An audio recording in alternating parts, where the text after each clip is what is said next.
Hey guys, how's it going? Michael Troy here. I'm very excited about today's episode. We have an epic comic Zoom chat with Greg and Fake, the creators of the Eisner winning comic book series, Santos Sisters. It is such a great book. I just read the latest issue before we started the Zoom chat today. I've been trying to get to a chance to talk to these guys for a hot minute now. They've been super busy riding the wild wave of excitement from winning their first Eisner. So I'm so happy to get a chance to be with them and talk to them today. So, do you guys want to introduce yourselves as the creators of Santos Sisters? I guess we can start with you, Greg. How are you doing today? Hey, Michael. Thanks for having us on. Yeah, we're Greg and Fake. We make the Santos Sisters comic. Fake writes it and I draw it. So it's such a great series. I feel like definitely what do they call I'm losing my words. It's early, but like a hidden gem for sure. So I know that like it's been on my radar for a long time. Aesthetically appealing for sure. And I think once you get into it, you realize like how magical the book is. It's super charming. It has so many like different levels of appeal. Do you want to tell us about like what the book's about and how you guys got together and decided to create it? Yeah, Yeah. totally. You got it. Oh, You go got it, Greg. ahead. Go ahead. No, you go ahead. So me and Greg have known each other for like I don't know, like 100 years or something like that. So we've always had miscellaneous characters and ideas and different things like that. And it finally kind of culminated a couple years ago with the Santos sisters. So we had a originally we did like a comic book about well we were doing like comic book coloring, and we did other miscellaneous kind of weird art projects and stuff like that. We did a lot of paintings and stuff like that. And then we had this other comic book called The McMahons, which was about these two green alien dudes who was kind of it was kind of like a buddy comedy, but nobody really cared about or whatever, were interested in or anything like that. And then we changed it to two chicks to the main characters in the Santos sister are Amber and Alana. And it's kind of the same premise where it's just them kind of bickering and arguing and going about their daily lives as regular people, but then also the superhero element kind of moves the story along for us. So we kind of we came up with the idea maybe around 2020 or so, and we kind of built on it from there. So originally there was one female character, the Madame Sosostris, which was kind of like a goddess character that that Greg made probably 20 years ago or so. And it's just been something that he's always done in his sketchbook and always drawn over and over again. And I thought, it's a cool character design, but we never really had a story behind it.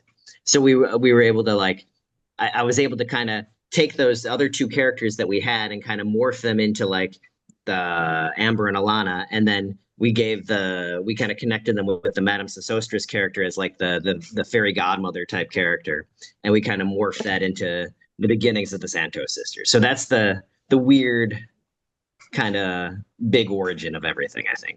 I think that makes sense. You got anything to add to that, Greg? Uh, no, that's about it. So Um, that's where it starts. so issue 10 comes out in November, and is this the first initial series like for a Santos Sisters completist? Do you only have to worry about the 10 issues, or was there like a one shot or a series before this at all? There Mm. was a Halloween issue that's not like in the 1 through 10 timeline.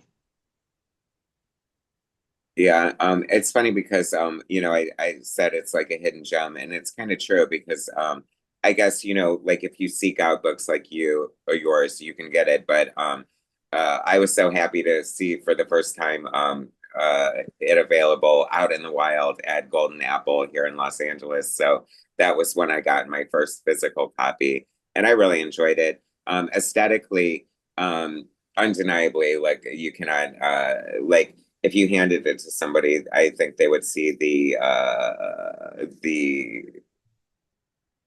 like it looks like an Archie comic a lot, like aesthetically. Like that must be an influence on the design of the book, right? Yeah, totally. It was kind of like a jumping off point. Um, nice way to keep everything aesthetically cohesive and stuff like that. I've always kind of had a cartoony drawing style, I guess you could say.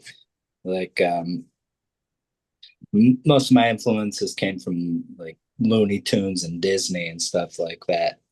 And Archie is kind of like a quintessential, cartoony American comic book, and they're still going.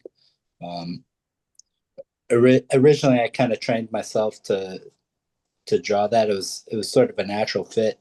Um, I was going to attempt to get a job over at Archie, so I kind of deconstructed how that all worked, and it really fit nicely with the characters that we were designing for the Santos sisters.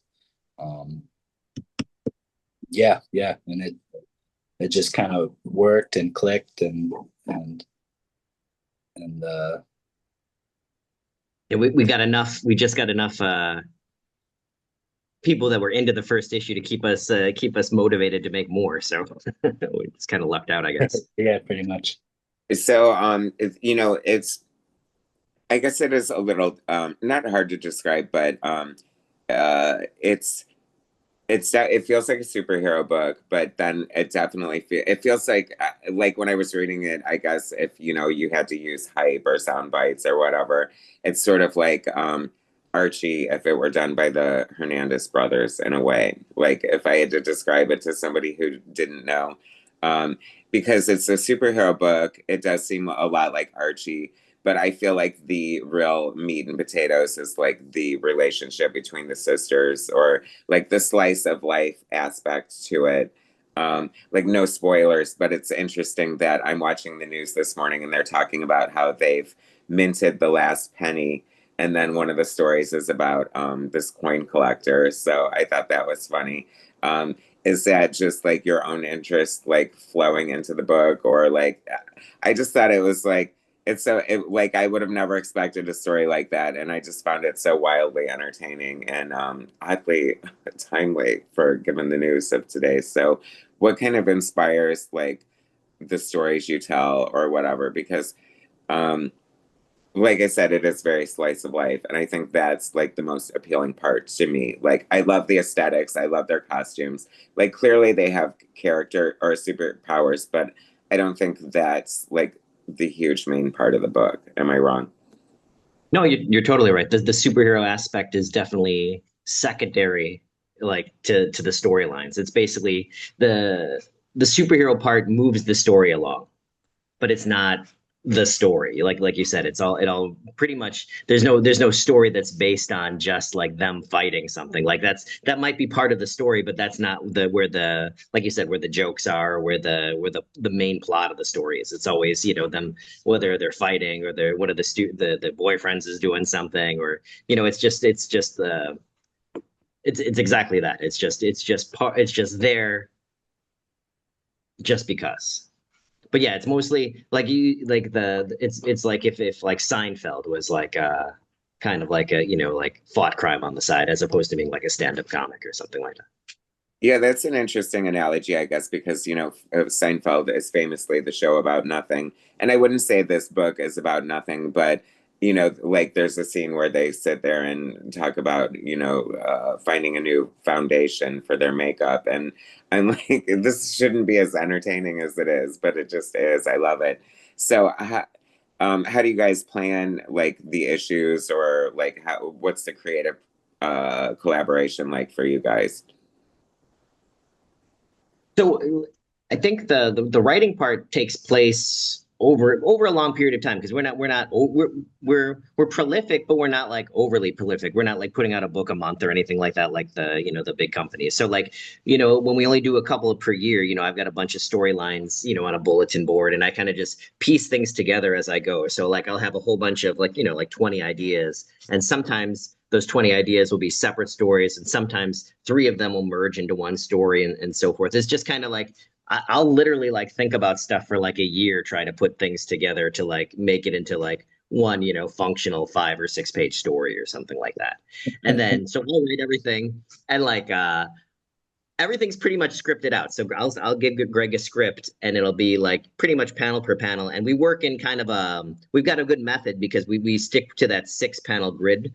So it's basically Greg, like sometimes at the top of the page it'll be, one bigger panel or something like that. But it's mostly broken into, we're not really going to have more than 6 panels per page. So we kind of, everything's kind of scripted out per panel for Greg. And then it's literally like me feeding an AI. So it's like exactly what I like tell him to do comes out on the page. So it's like it's really pretty amazing.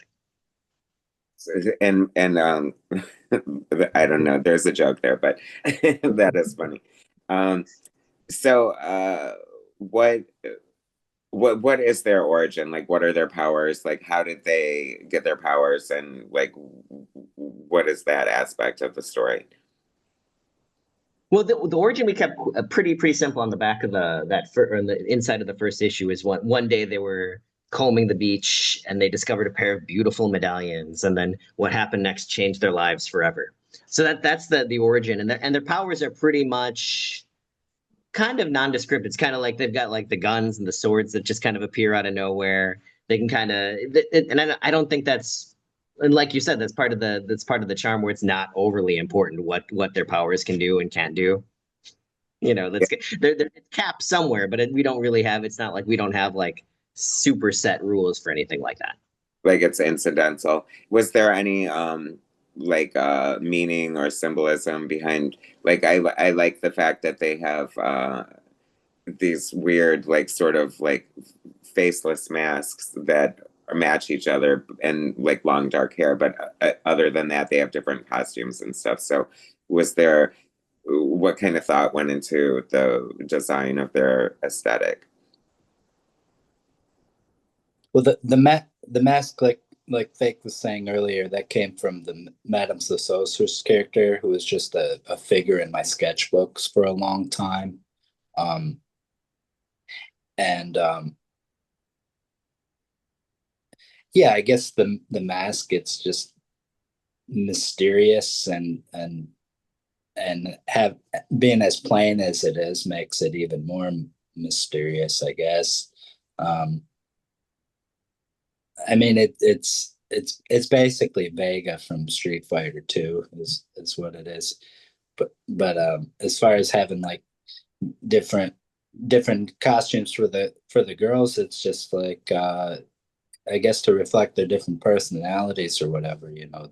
They wouldn't they they probably wouldn't want to wear the same outfit. Now that I think about it, um,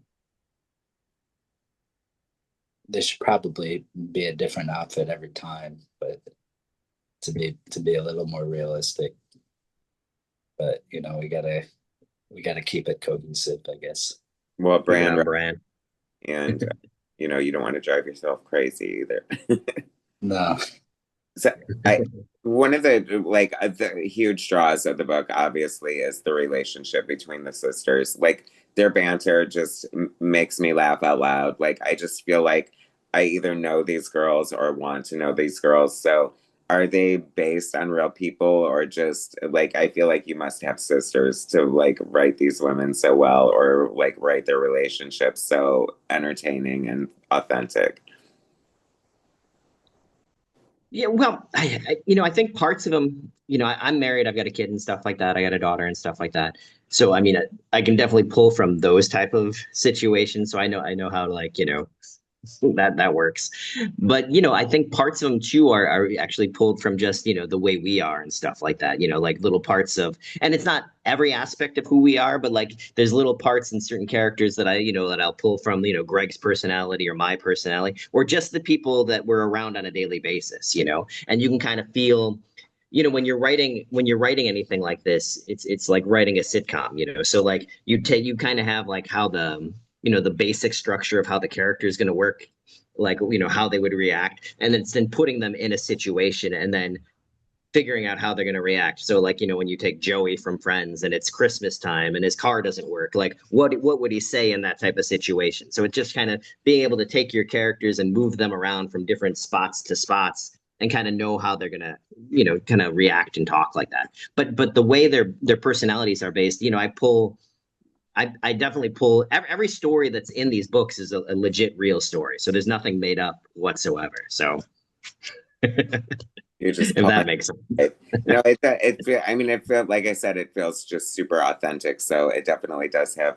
It's weird. Like it's so charming. It's like beyond charming, and I think that. But it's edgy at the same time. Do you know what I mean? I mean, Well, it's our middle class, like like American lifestyle or whatever. I mean, I live in Mexico, but it's that middle class like lifestyle and stuff like that. That's kind of played out in a comic book. That's also a that well, they're also superheroes. So it's like taking that like like how we live pretty much in a day to day life and just kind of like extrapolating it with a little bit more extremes.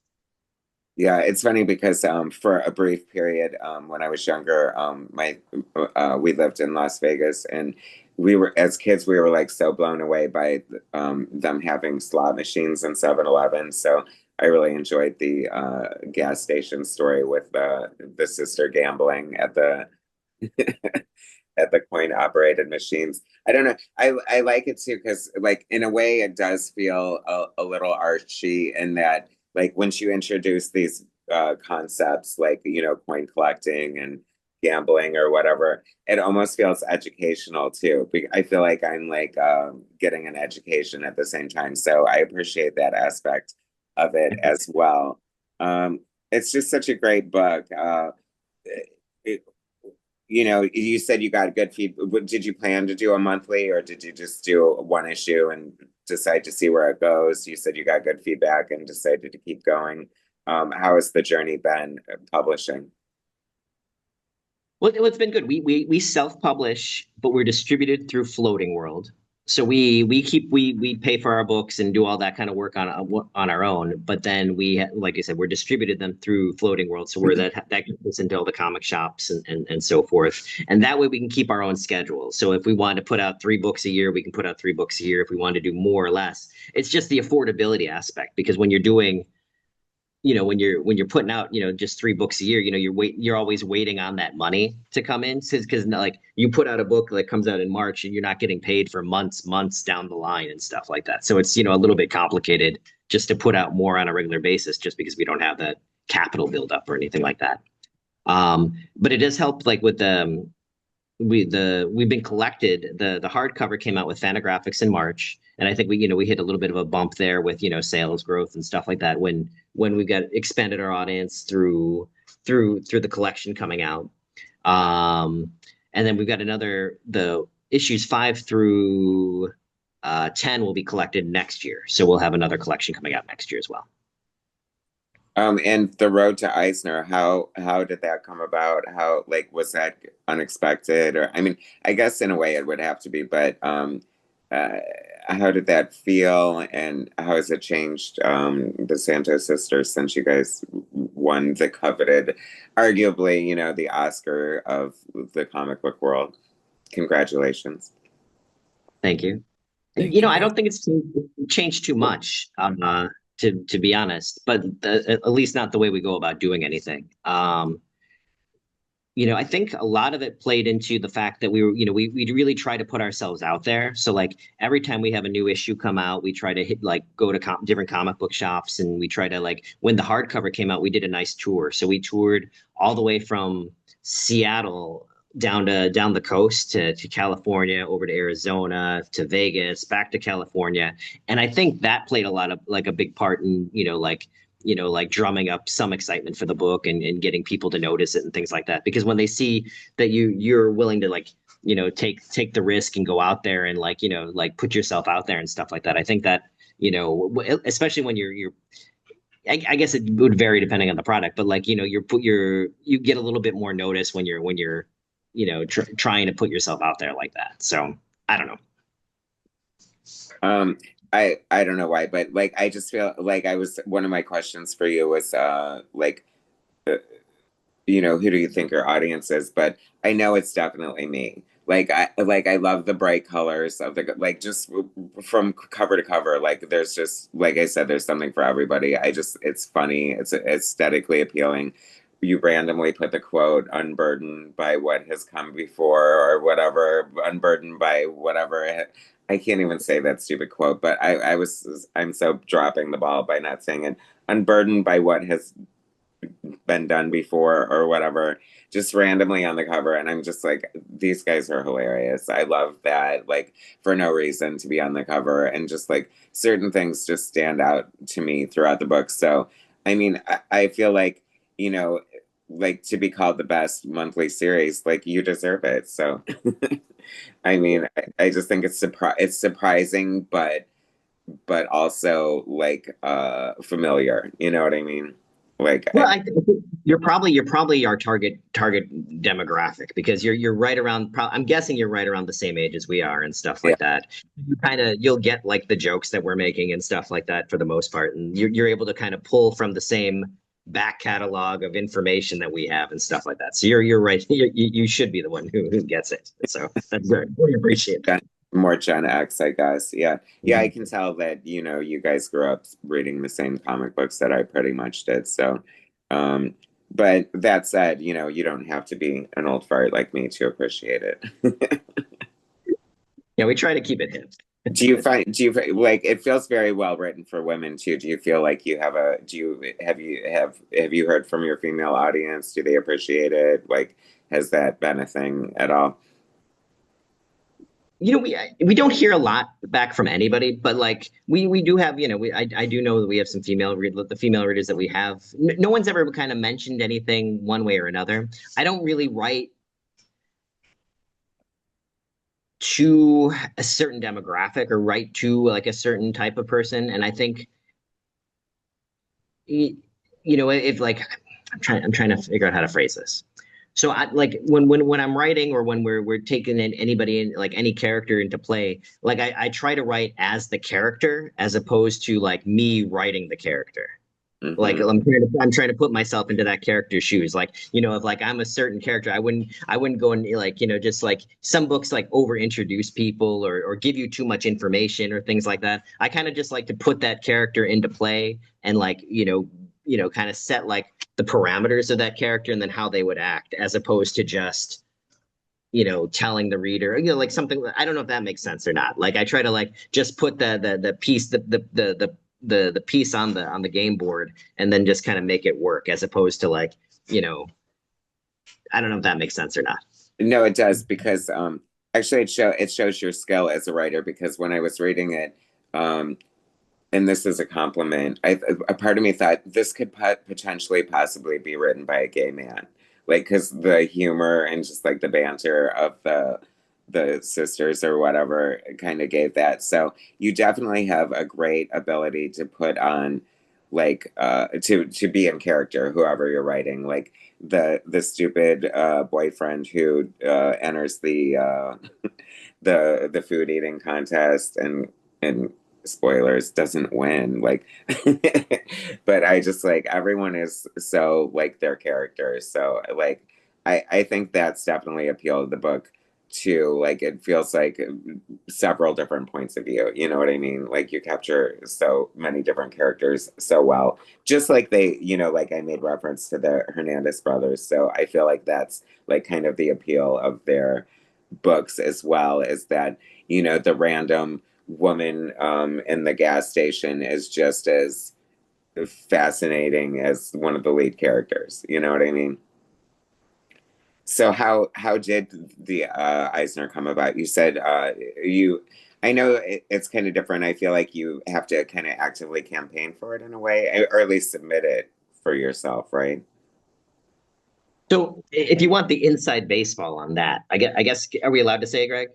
It's not really like a secret or anything like that. But one of the people who was working for or was nominated to be like the Eisner judge was one of the shops we stopped on tour just by happenstance. And I don't think he had read our book before that.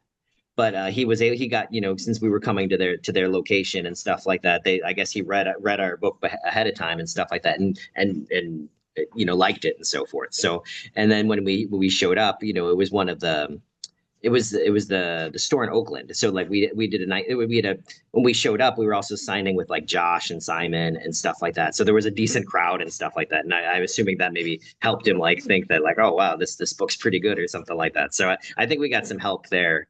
And then I'm sure he went and kind of I don't exactly know how it worked with like all the judges and things like that, but I think when once it got nominated, after the nomination took place, I think it really helped us that all the other books that we're up against were all like big two books or more or less. I think there was an image book in there too, but like they were all kind of like mainstream books and we were the only indie ones. So I think that helped too, when it came down to the final vote casting and stuff like that. So all the indie people would probably hung out on our side as opposed to, and then everybody else kind of split their votes on top. That makes sense because I actually did think about that, and I thought, if you're voting or whatever, or deciding, and like, do you really just want to give it to another Batman book? You know what I mean? When you have like guys like you who are like literally putting your blood, sweat, and tears in it, like making it happen from, you know, ground up, and so it's nice that you guys got rewarded in such a Yeah. fashion, And they can't take it back at this point. So Yeah, exactly. So Greg, I've only read a handful of issues. Do you pretty much use the same aesthetic and style throughout, or you said you kind of like developed the style for this project? Do you have other works or other projects where we can see different styles from you out there, or have you not gotten to that yet, or are you not going to, or? No, I think I mean, anything else would just be really old and kind of wonky. Like I was saying earlier, I think the style I drew was kind of heading in this direction anyway. So this is pretty much the way I draw. Like my sketchbooks might look a little different, you know. Maybe my sketchbooks you'll see more superhero influence and whatever else. A lot more cross hatching maybe in sketchbooks, but as far as full books in a different style, probably not. I think if anything, I'll um, I'll just add. I think it'll just evolve at this point. Maybe just adding in tricks and stuff from different aesthetics. You know,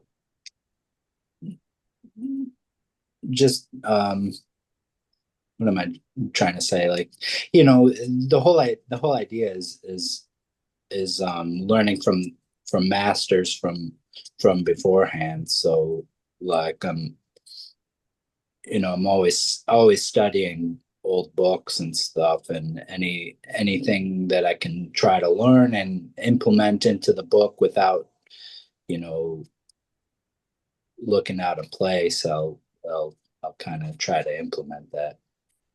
Well, the art is like undeniably gorgeous. And are you doing the coloring as well? Because the coloring really stood out to me as nice too. Yeah. The coloring, it's mostly. Thank you. The coloring's mostly what will look good in print. We're kind of limited with the paper stock that we use, like how much ink is allowed and stuff like that. So, the colors are all working within those limitations. So we can't get too rich with certain colors, can't get too dark. So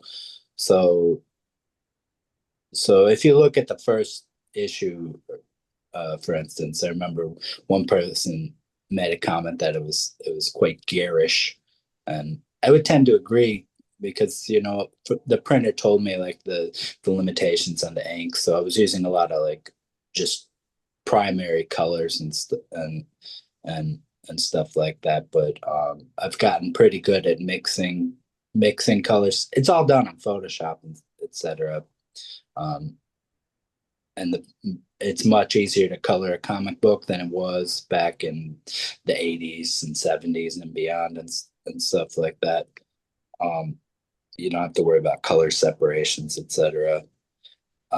So yeah, the coloring, we do all the coloring. We get the file set up to go to the printer and stuff like that. Kind of boring stuff, I guess, but I find it interesting. I like that mechanical aspect um, of producing the comic. I Yeah, think we have a fun like 2 week period before like the comic book we have to send it to the printers because we're collecting all the ads and all the classified ads and things like that, and putting all that, it seems like, and we do everything ourselves, so it's kind of like a fun little adrenaline like kick in, trying to get all the pieces together to send to the printer and stuff like that. So we kind of, those are the funnest part of the whole book, like that, and then like getting the book to like look at for the first time, and then it's like ready to do the next one. no, it's as a creator myself, like building the book is the absolute most magical point in the whole process. Like there's just nothing like it. Um, so given Greg's aesthetic and his trying to get work for Archie before, and the fact that it's won an Eisner now, and the fact that Archie has done some really bizarre crossovers in the past, is there any chance of a Archie Santos sisters crossover? I mean, it seems like a no-brainer. Greg could easily pick up the pencil and draw a gorgeous one. And I don't know your feelings about Archie, if it was just like a chosen influence or if you like it. But I mean, obviously, what do you think about that? Like an Archie Santos sisters crossover? Probably just a matter of time. I I mean, I wasn't a fan growing up reading Archie, but I I think it's after started studying and stuff, I think it's a really good book.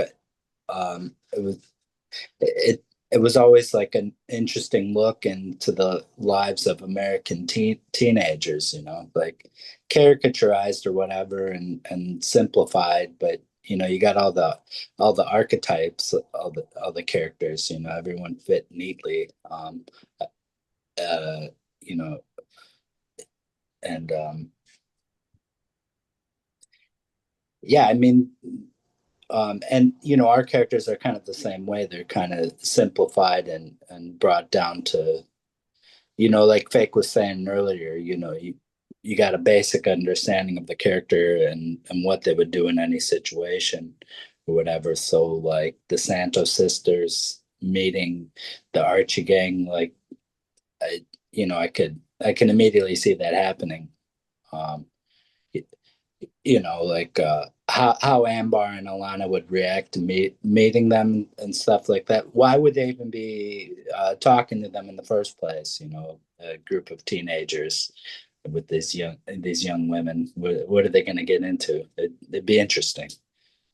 Well, I mean, I think that's another part of the appeal of the book that you guys do is like expect the unexpected. Like you just really don't know which direction it's going to go, what kind of great little slice of life story you're going to get, and I just like find that so charming and entertaining and just really great. You know what I mean? It's like I think it's definitely. Uh, a comic book for people who kind of love comic books. You know what I mean? I think that, obviously you guys love comic books, and there's, especially on an indie level, there's no other reason to make comic books aside from loving them. So uh, what is the plan? You just going to keep going on a monthly basis? Like, do you want to be Dave Sims 300 issues of Cerebus, or Yeah. talked about the future of the Santos sisters? Obviously, winning the Eisner had to, be like, okay, now we've won the Eisner. What do we do now? Or did that not affect you at all? Yeah, I mean, you know, we don't want to affect us too much, because we want to be consistent with what we've been doing. So I mean, as far as like further ambitions, we'll just see, like, where it goes, if we eventually get that Pixar movie or not. Well, that would be great.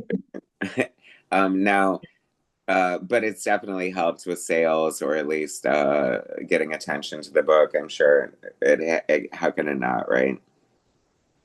Yeah, you would think so. Think so. And We'll see. have you ever considered like joining forces with a publisher like Image, or would you be open to something like that? Or are you kind of happy just doing it the way you've been doing it? Well, no, we'd be open to it. I mean, at this point, I'm not sure how much of a difference it would make. Um, Even if you're on Image, I don't think there's a lot of marketing that goes behind it. Besides just having the name recognition. People that enjoy Image books will might pick up a new Image title. Stuff like that can affect it, but it's not like the old days of Wizard magazine having big spotlights put on you, um, stuff like that. Just having the distribution has been really helpful to us. Yeah, I don't know how much of a bump it would be, um, and like what advantage it would have for us. Yeah, I don't Yeah, know. I'm not sure we could do a lot of the other pieces that we'd have to restructure how we do things, because like right now we do take in ads and the classifieds and things like that, and our schedule, we'll do the solicit and we'll do the book, like for this issue 10 that you just read. We just finished it like 2 weeks ago and just sent it to the printer like as soon as we're done. And I know we'd have to have, like, if we worked with like a publisher like that, you'd have to have a couple books in the can before they even solicit things and stuff like that. So like I know that would change the thought process or the way we go about doing each issue for sure. Yeah, sometimes when you get the notoriety or the accolades that you guys have gotten, it leads to something like the creative team of Ice Cream Man from Image is in the middle of like a Superman miniseries for DC now. Would you guys be open to, like, if DC wanted you to do a Batman or a Wonder Woman or a Superman book or something like that, based on your notoriety now? Well, no one's asked. So, Yeah. I don't know. As long as we would be working together, we might be up for something like that. But I have no interest in writing anything for anybody else to Yeah. to work with. Yeah, I don't. If someone wanted, Fake to do Batman, or me to do Batman separately, I don't think it would work. It would have to be both of us. Yeah, I always feel like everybody would drop everything at any minute to do their own version of Batman, but you never know. So what else are you guys working on? Is there anything else you guys want to talk about before we wrap this up today? Yeah, well, we do another magazine. I don't know if you've seen the other book that we do called American Nature Presents. Have you seen I that at all? It must have been advertised in the Santos Sister, but oh, you know what? I actually have seen that, and I think that might be. I feel like that was one of the ones I picked up or at least saw.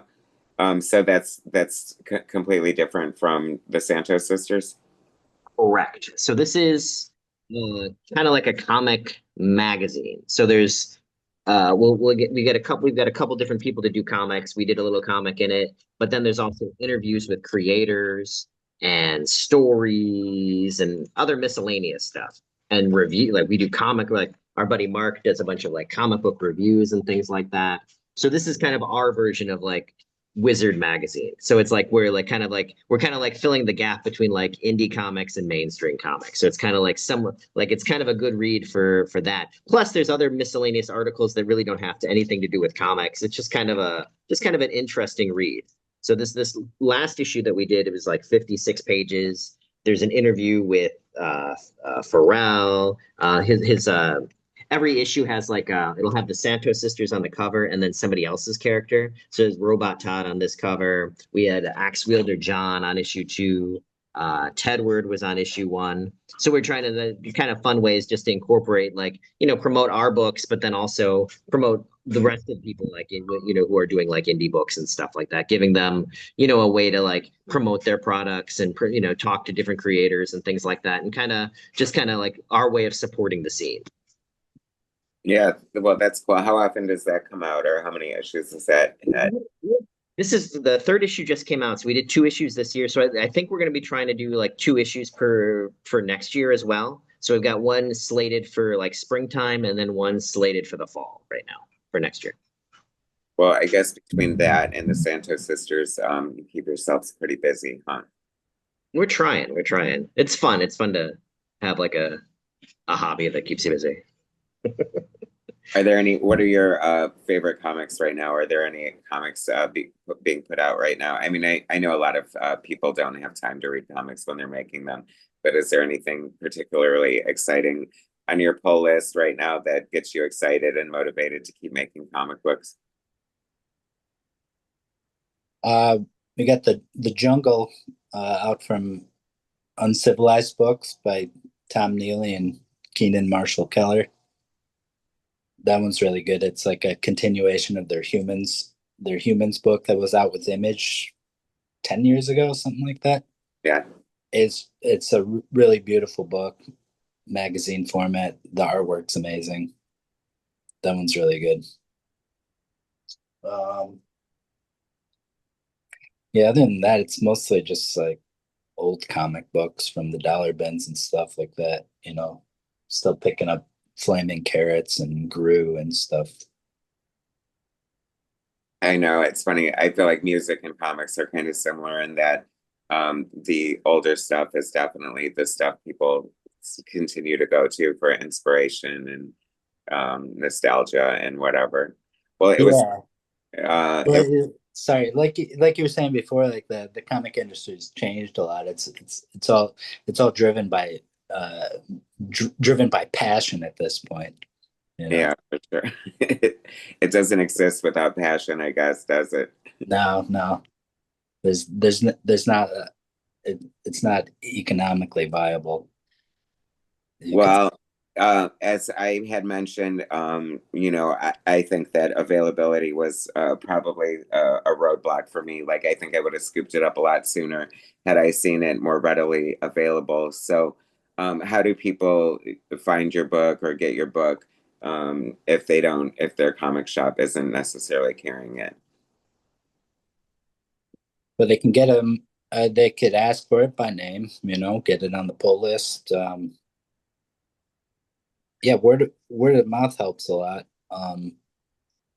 Yeah, that's the biggest challenge. Yeah, trying to have the stores stock enough, because like we always tell, like we do a big push to like really work with the retailers and stuff like that. But a lot of stores, it's hard for them to give shelf space to like a book that if they're not sure if it's going to sell or not. So like if to buy, maybe they'll buy 1 or 2, but for them to buy 5 or 10 copies, there's a bunch of stores that do, but it's hard to like build up the audience per location, especially if you're in kind of a lot of comic shops aren't in big cities and things like that. So it's when you're catering to a very specific audience, and to load up on miscellaneous books is hard. But yeah, that's we just try to tell people to add it to your pull list.